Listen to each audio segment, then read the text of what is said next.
It's the BumbleKast Mini, sponsored by Venus.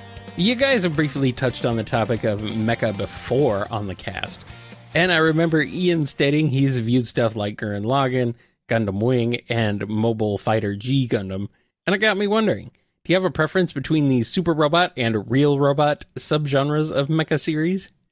I think it depends on the story you want to tell.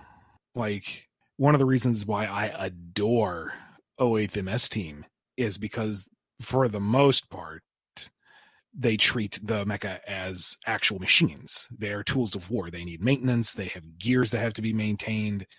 They need support units. You can't just have the bipedal robot do all the fighting. They need to coordinate. There's ammo. There's actual damage to the equipment that you have to work around.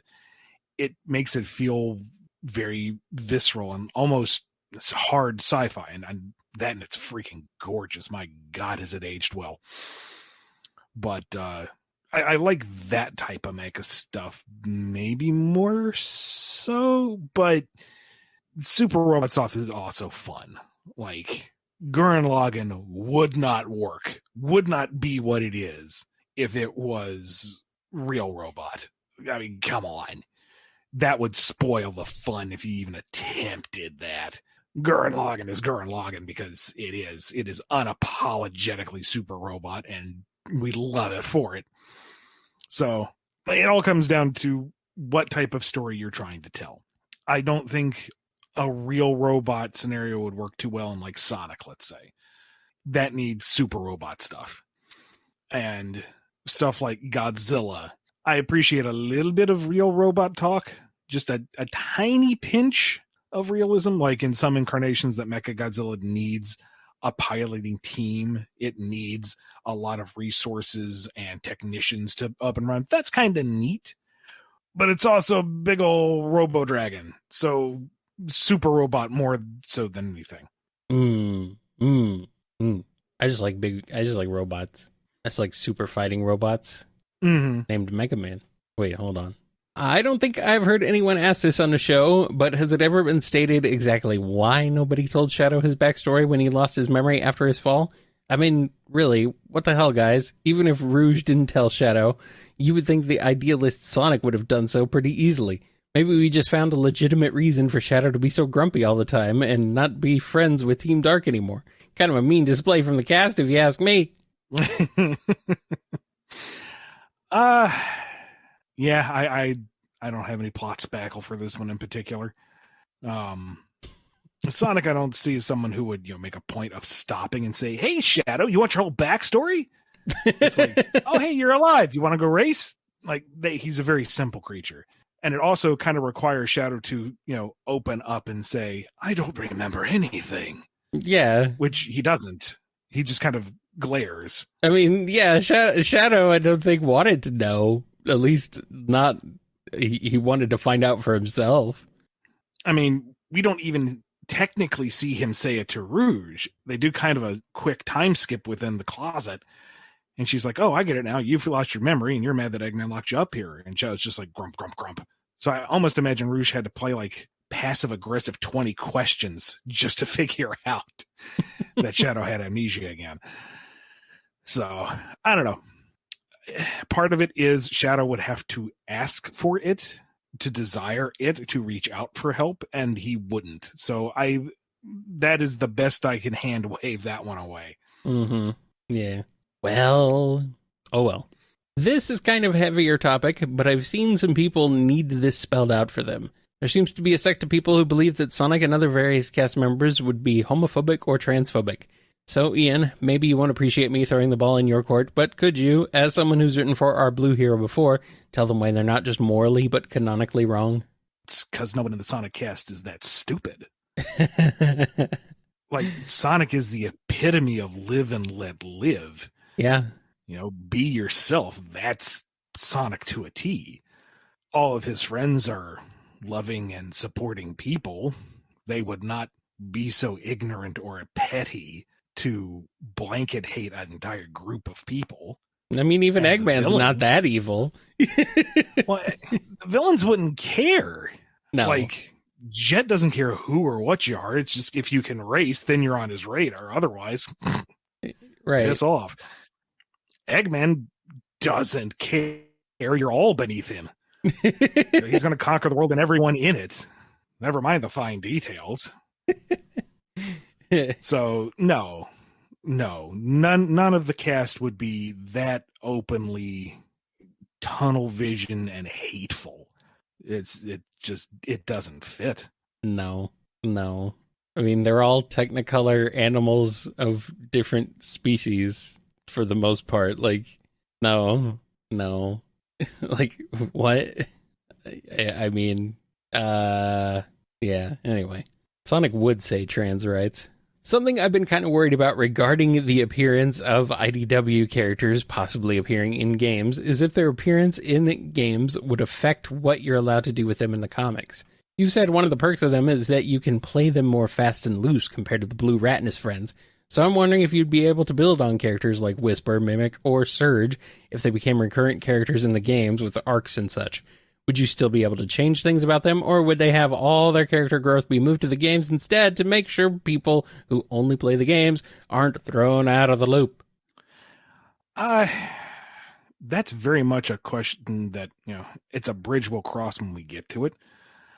I don't anticipate Tangle or Whisper or any of them showing up in a mainline game anytime soon. The fact that they were able to get name dropped is kind of special.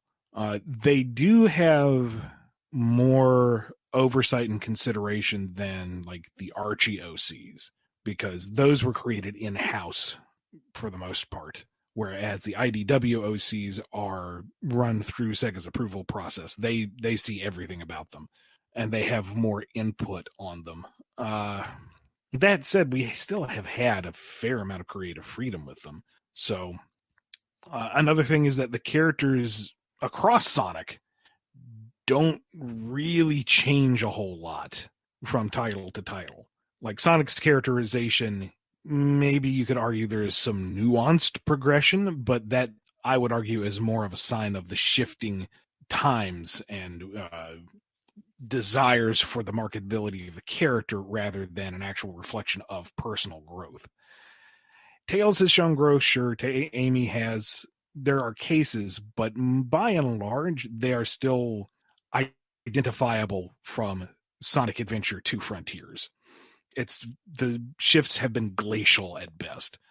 So I wouldn't be too terribly concerned about Tangle, Whisper, any of them getting locked down. I think it's being viewed as a more broad, everything is modern Sonic. So we should be all on the same page. In theory. Sonic, Shadow, Tangle, and Whisper all work exactly one busy day of retail. This includes the whole kit and caboodle. Rude customers, no breaks, 8 hours, no items, Fox only, final destination, and worst of all, Karens. Yes, these go into their own category, separate from garden variety rude customer. How does it go and who snaps first? First out, shout out to my friend Karen, who is not one of those people. Yes. She has to deal with this all the time. There are good people named Karen out there. Yes, my stepmom's name is Karen, and yeah, she's not like that. Let's not be reductive now, but yeah. I know what you mean. Yes. Sonic, I think once he gets the first annoyance, he's going to go full Bugs Bunny, like absolute malicious compliance. He will do everything within the letter of the law of the job, but do it in such a way to just tick people off who are already entitled and angry about it. Shadow will not stay. If you could even get him in there, that's impressive. But the first time somebody disrespects him, he's gone. Pretty much. He doesn't need this. He's out the door. Tangle would do her absolute best to appease everyone and do everything, and would kind of melt down by the end of the day. Yeah. She would not handle it well, and yeah. Whisper wouldn't show up. No. What do you think? You think she would bother? I don't think she would bother. She don't have time for that. Like, the only way you're getting her to show up is if she's there as like working the stockroom and in support of Tangle. She is not going to work the front counter. You can't make her. No. You can try, but you're never going to find her. You might get her to be security, to stand ominously at the front and threatening anybody who even dares look at her, but that's about it. That is about it. Yeah. This is less a question about anything in particular and just a general nerd chat thing. But have either of you guys heard of the Brave Mecha series? If not, to give a brief summary, it's a series of mecha that was prevalent in the 90s as a response to the declining public interest in the Transformers series in Japan. As such, it's a kind of spiritual successor to the Transformers franchise, while having more tropes you would normally associate with Super Robot Mecha series. You can even see a lot of design parallels between the two series, such as things like planes, trucks, and trains turning into huge hulking robots. Look up Kyoroku and Inryu if you want an example of how similar we're talking. Specifically, Gaio Gaigar, the final entry of the franchise, has had a revival of popularity recently. First 26 episodes are extremely Monster of the Week, episodic Monster of the Week as well, so you could literally treat it like a Saturday morning cartoon and eat breakfast while watching it. Just figured maybe you two would be interested in giving it or any of the other Brave series shows a watch at some point, since I know you two at least have a passing interest in Transformers.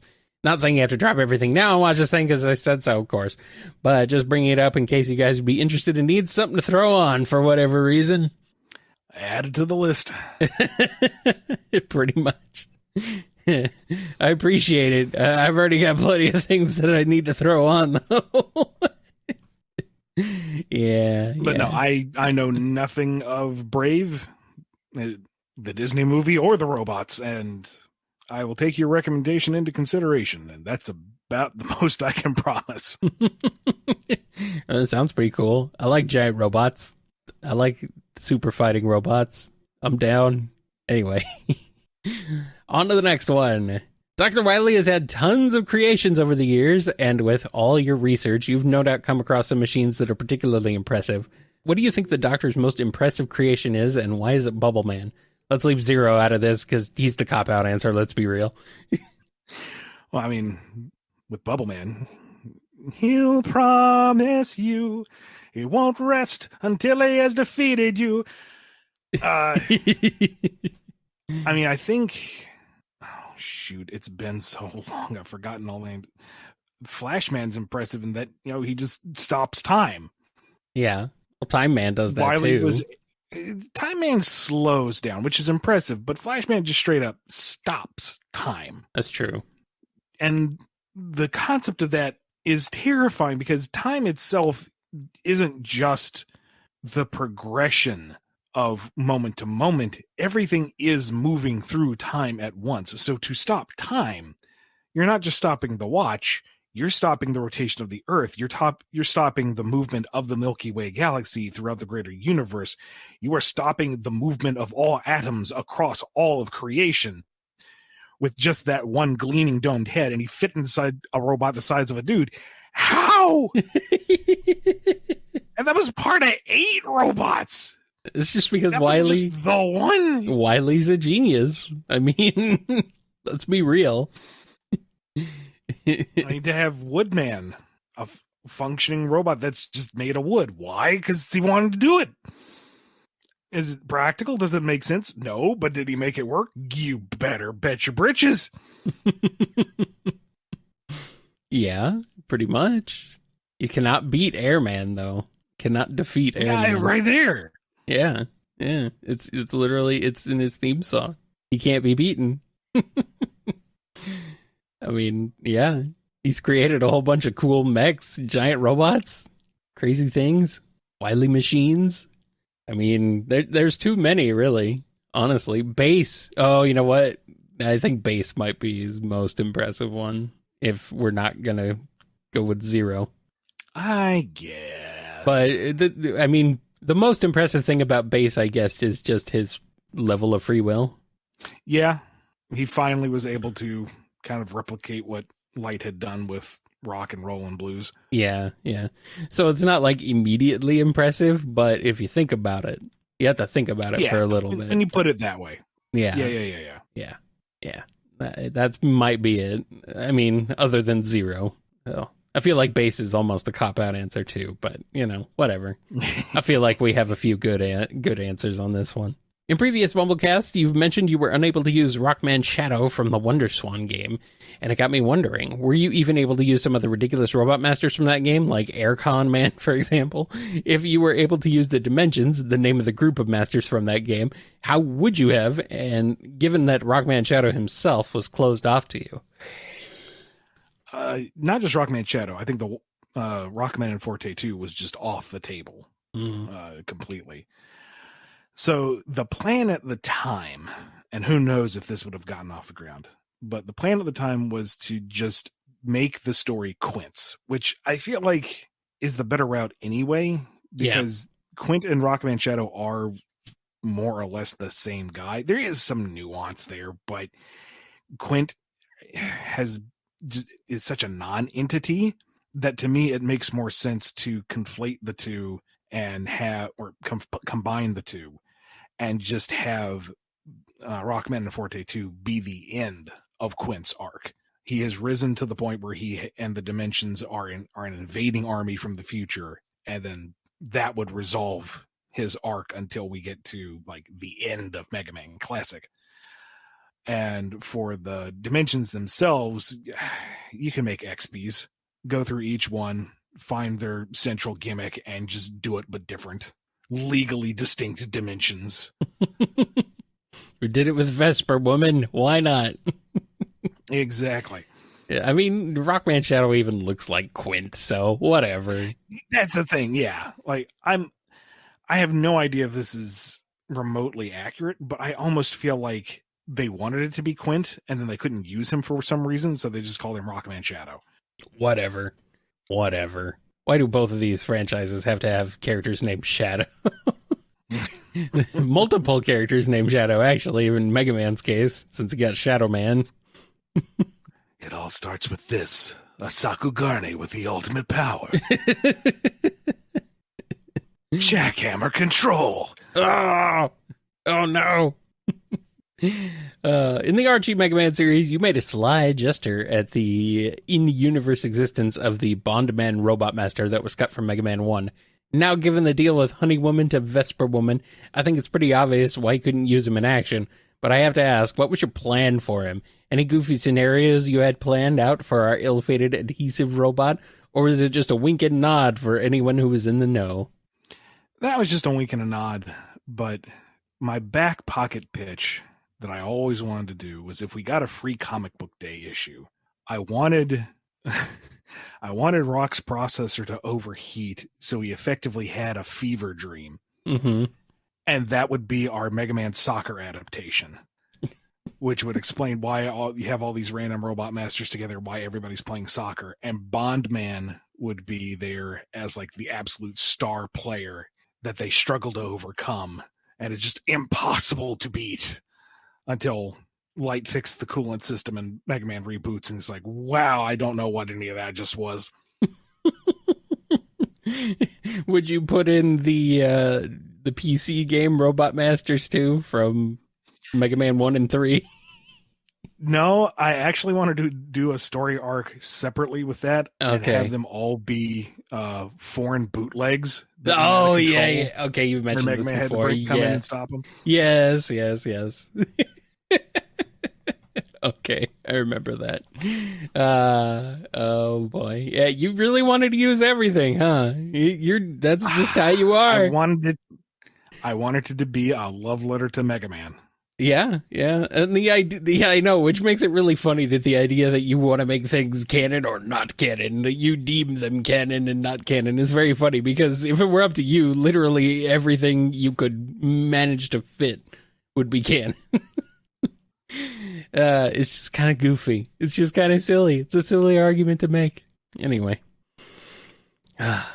Tell me you don't know anything about Ian Flynn without telling me you don't know anything about Ian Flynn. This question could apply to Eggman as well, but I find it especially confusing for Wily for some reason. How does Wily get the funds to build his stuff? He has that Swedish bank account in Mega Man 9, but that doesn't really explain where he got the money. Does he make some shady deals with the underground mafia? Or is it something lame, like some cryptocurrency rug pulling? Gotta admit, the idea of a Wily coin is pretty humorous on its own to me. I mean, nah. I could see that. I could definitely see him making a Wily coin. Yeah. The way I approached it with Archie Mega Man was that, at first it was just straight up theft. And then he had the kind of godly do whatever function with Raw Moon. And then he steals Cossac's robots again after that. So from 5 onward, the idea was that he was taken in by the X Syndicate, and that's where he got his supplies from. And then he would eventually take control of it, put on the persona of Mr. X, and funnel all of this global conspiracy group's funds directly into his own private accounts, so that he would basically destroy this criminal organization and have all the resources to continue his robots throughout the rest of the series. Dang, that guy's a genius. All right, here's a goofy one for you. Which Robot Master would rock the sickest beard? Guts Man. No question. I was going to say Junk Man. It would be hilariously patchy and gross, but that's in theme. But Guts Man? Yeah. Look at that jawline. That is prime real estate. Yeah, okay, fine.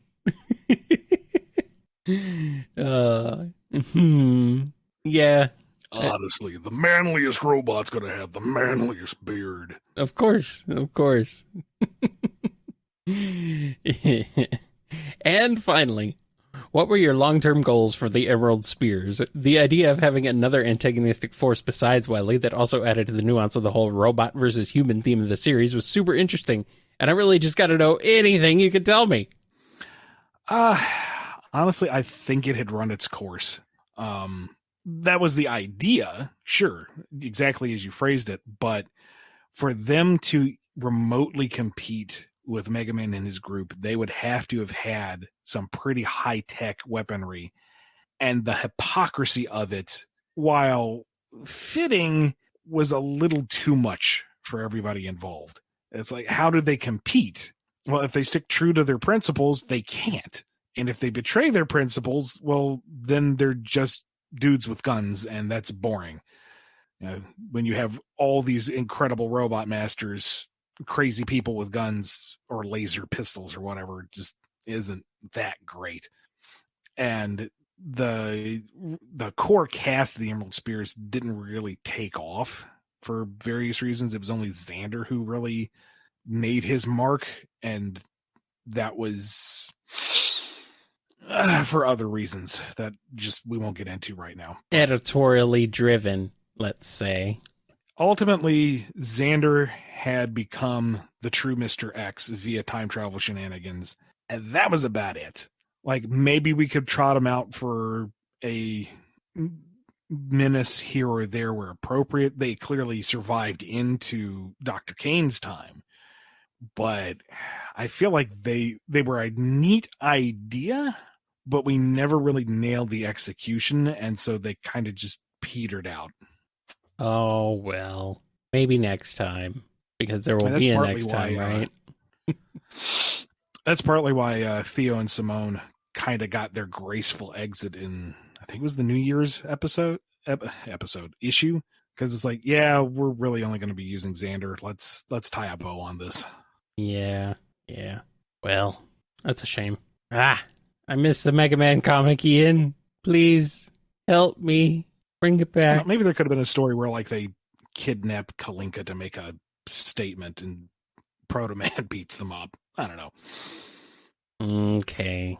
Well, as long as Proto Man's beating him up, that's fine. He should beat everybody up. Anyway. That's going to wrap us up for this edition of the BumbleKast Mini. Thank you to Venus for sponsoring it. If you want one of your own, head over to patreon.com/BumbleKast, ko-fi.com/BumbleKast, or become a YouTube member. Be good to yourselves, be good to each other, and we will see you next time on the BumbleKast. Bye-bye for now.